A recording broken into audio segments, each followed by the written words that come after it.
To Dr. Saira and the MedIQ example that you gave, walk us through that decision of actually choosing Saudi and making that bet on a bigger market.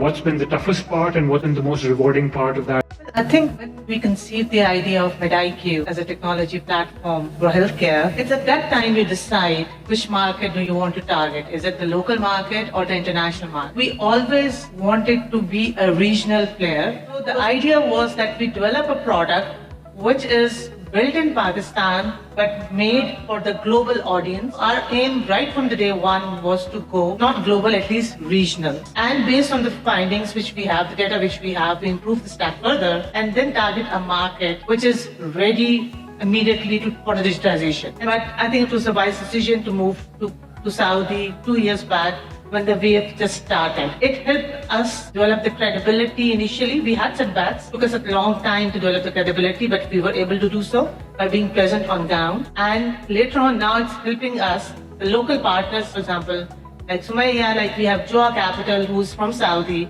helping us to develop the network and to expand fast within the market. As the model is to have an exit through GCC, so it's always going to be like this: land, expand, and move to the next.